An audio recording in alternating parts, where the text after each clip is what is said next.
നമസ്കാരം. പ്രധാന വാർത്തകൾ. കോട്ടയത്തും ആലപ്പുഴയിലും റെക്കോർഡ് ചൂട് രേഖപ്പെടുത്തിയത്. ഏപ്രിലിലെ ഏറ്റവും ഉയർന്ന താപനില.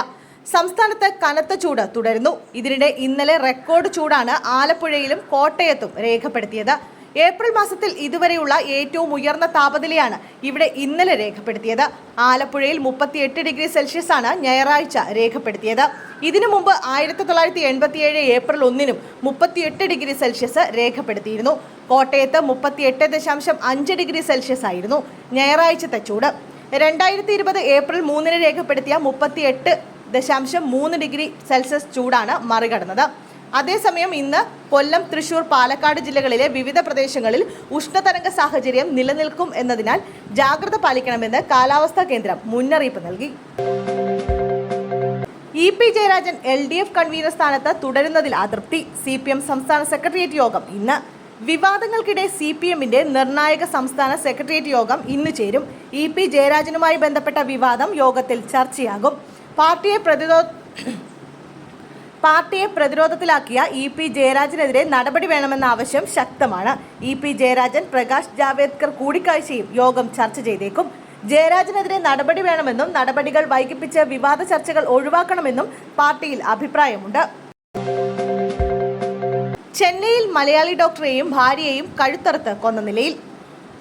ചെന്നൈയിൽ മലയാളി ദമ്പതികളെ വീടിനകത്ത് കഴുത്തറുത്ത് കൊന്ന നിലയിൽ കണ്ടെത്തി.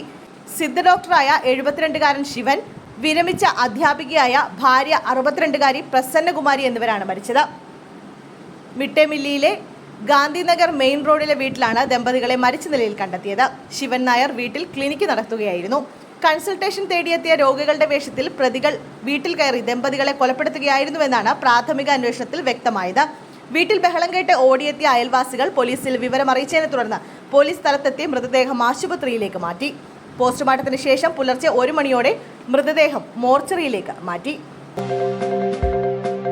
മുതലപ്പുഴയിൽ വീണ്ടും വള്ളം മറിഞ്ഞു. മത്സ്യത്തൊഴിലാളികളുടെ മൃതദേഹം കണ്ടെത്തി. മുതലപ്പുഴയിൽ വീണ്ടും മത്സ്യബന്ധന വള്ളം മറിഞ്ഞ് അപകടം.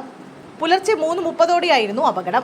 മത്സ്യബന്ധനത്തിനായി പോകവെ അഴിമുഖത്തുണ്ടായ ശക്തമായ തിരയിൽപ്പെട്ട് വള്ളം മറിയുകയായിരുന്നു. വള്ളം മറിഞ്ഞ് കാണാതായ മത്സ്യത്തൊഴിലാളിയുടെ മൃതദേഹം കണ്ടെത്തി. പുതുക്കുറിച്ചി സ്വദേശി ജോണിയാണ് മരിച്ചത്. 50 വയസ്സായിരുന്നു.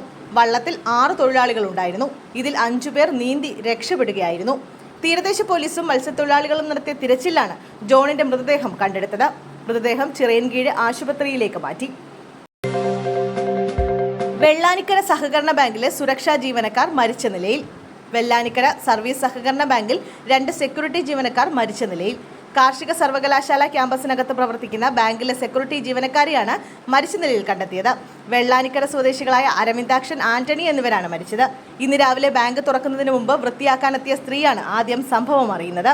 ഇതിന് പിന്നാലെ തന്നെ ജോലിക്കെത്തിയ ക്യാഷ്യറും മാനേജറും വിവരമറിഞ്ഞു. ഇവരാണ് പോലീസിനെ വിവരം അറിയിച്ചത്. ഒരാളുടെ മൃതദേഹം ബാങ്ക് കെട്ടിടത്തിൽ നിന്നും മറ്റേയാളുടെ മൃതദേഹം മറ്റൊരു ചാലിൽ നിന്നുമാണ് കണ്ടെത്തിയിരിക്കുന്നത്. പോലീസ് സ്ഥലത്തെത്തി പരിശോധന നടത്തുകയാണ്.